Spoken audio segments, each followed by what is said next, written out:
হুট করে আপনার মাথায় আসলো আপনি একটা সহজেই ফেসবুক পেজ খুলে ফেললেন, কিন্তু ফেসবুক পেজটা খোলার পর আপনি ঠিকঠাক মতন অ্যাক্টিভ না বা 2-1 বছর ধরে ফেসবুক পেজটাতে কাজ করছেন না, কিন্তু এখন নতুন করে কাজ করতে চাচ্ছেন। অনেকেরই আছে আবার বিজনেস পেজ, যে প্রোডাক্ট সেল করতেন কিন্তু এখন প্রোডাক্ট সেলের পাশাপাশি ব্লগ করতে চান। এটা কি এই পেজে সম্ভব? তো এই ধরনের অনেক প্রশ্ন আছে অনেকের মাথায়, সবগুলো প্রশ্নের উত্তর দেওয়া হবে। পাশাপাশি সঠিকভাবে ফেসবুক পেজের সেটআপ কি আপনি ঠিকঠাক মতন করতে পেরেছেন কিনা, এগুলো কিন্তু আজকে ভিডিওটাতে আমি শেয়ার করব। খুবই ইম্পর্টেন্ট হবে ভিডিওটা, শুরু থেকে শেষ পর্যন্ত দেখবেন। অবশ্যই ভিডিওটাতে একটা লাইক দিয়ে দিবেন। পেজটাতে নতুন হয়ে থাকলে অবশ্যই ফলো দিয়ে রাখবেন, ঠিক আছে? অনেকেই আছে যে আমরা সহজেই ফেসবুক পেজ খুলতে পারি, মনে ইচ্ছা হলো একটা ফেসবুক পেজ খুলে ফেললাম। আসলে কিন্তু এটা ঠিক না, কারণ আপনি ফেসবুক পেজ খোলার আগে সবার আগে আপনার মাথায় রাখতে হবে যে আপনি কোন ক্যাটাগরির পেজ খুলবেন। সেই ক্যাটাগরিটা আগে সিলেক্ট করবেন, এরপর সুন্দর একটা নাম সিলেক্ট করতে হবে। হ্যাঁ, আপনাকে অবশ্যই আপনার পেজের খুব সংক্ষিপ্ত বা ছোট্ট একটা নাম সিলেক্ট করতে হবে, যেই নামটা সার্চ দিলেই মানুষ পাবে। আর এমনি এমনি কিন্তু সার্চ দিলে আপনার পেজটা আসবে না।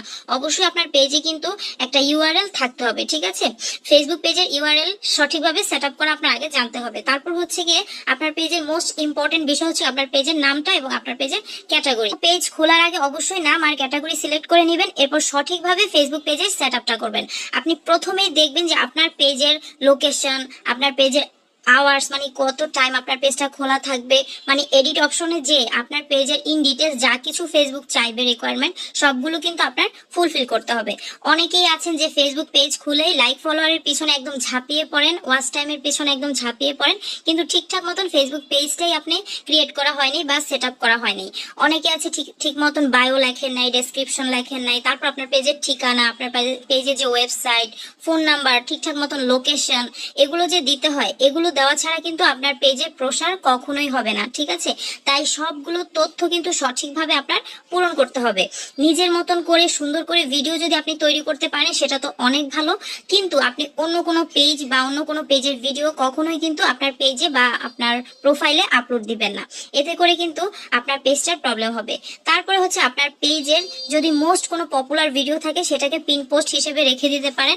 এর মাধ্যমে কিন্তু আপনার পেজটা দ্রুত গ্রো হবে। হ্যাঁ, নিজের পেজের জন্য অন্য কোনো পেজে যে লাইক ফলোয়ার এগুলোর কমেন্ট করে আপনার পেজটা বা আপনার প্রোফাইলটাকে নষ্ট করবেন না, ঠিক আছে? হ্যাঁ, আপনি অবশ্যই অন্য পেজে যে লাইক ফলোয়ার জন্য কমেন্ট করবেন, কিন্তু সেটা গঠনমূলক কমেন্ট হতে হবে। কোনো ধরনের লাইক ফলো দেন এগুলো ধরনের কোনো ধরনের যদি কমেন্ট করে থাকেন সেক্ষেত্রে কিন্তু আপনার পেজে প্রবলেম হবে, ঠিক আছে? অর্গানিক ভাবে যদি আপনি আপনার পেজটাকে গ্রো করাতে চান সেক্ষেত্রে আপনার পেজটাতে কিন্তু কন্টিনিউ আপনার পোস্ট করে আর ভিডিও ছবি এগুলো কিন্তু আপলোড দিয়ে আপনার পেজটাকে অর্গানিক ভাবে গ্রো করাতে হবে, ঠিক আছে? যদি আপনার পেজটা বিজনেস সংক্রান্ত পেজ হয়ে থাকে অবশ্যই সেখানে কিন্তু বাটন অ্যাড করে রাখবেন, ঠিক আছে? মেসেঞ্জারের অ্যাড বাটনটা অ্যাড করে রাখবেন, সেক্ষেত্রে আপনার গ্রাহকরা সহজেই আপনাকে মেসেজ পাঠাতে পারবে, ঠিক আছে? অবশ্যই আপনার যে পেজটা ক্রিয়েট করেছেন সেখানে যদি শপ হয়ে থাকে শপের লোকেশন দিবেন, যদি শপ নাও হয়ে থাকে আপনার এরিয়ার যে লোকেশনটা আছে সেই লোকেশনগুলো কিন্তু সব ঠিকঠাক মতন দিয়ে রাখবেন। এর পাশাপাশি আপনারা চাইলে একটা ফ্যান পেজ অথবা গ্রুপ খুলে রাখতে পারেন।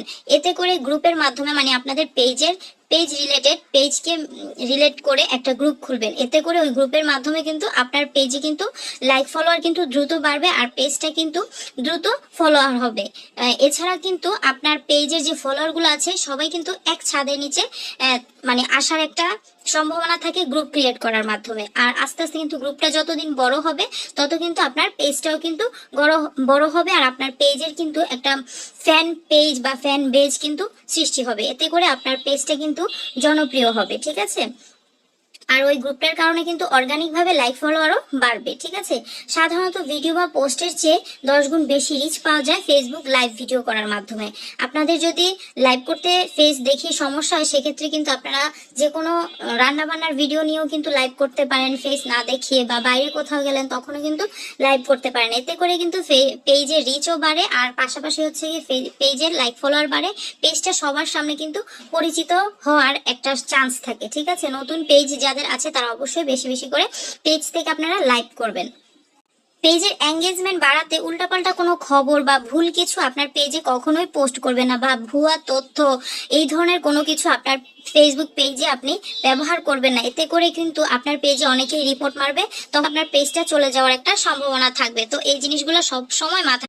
মূলত ফেসবুক পেজ খোলার আগে এবং পরে সুষ্ঠু পরিকল্পনা আর এর বাস্তবায়ন কিন্তু খুবই জরুরি। ফেসবুক পেজে লাইক ফলোয়ার বাড়াতে ধৈর্যের পাশাপাশি মনোযোগ দেওয়ার বাড়তি একটা গুরুত্ব আছে। ঠিক আছে, এর জন্য আপনাকে কিন্তু অনেক বেশি মনোযোগী হতে হবে আপনার পেজে বা আপনার প্রোফাইলে। অনেক বেশি গোছানো হতে হবে আপনার পেজটা, হ্যাঁ, যেন ভিজিটররা এসে আপনার পেজটা ভিজিট করে তাদের ভালো লাগে এবং আপনার পেজটা তারা ফলো করে। পাশাপাশি আপনার কন্টেন্ট কোয়ালিটিও কিন্তু অনেক বেশি ভালো হতে হবে।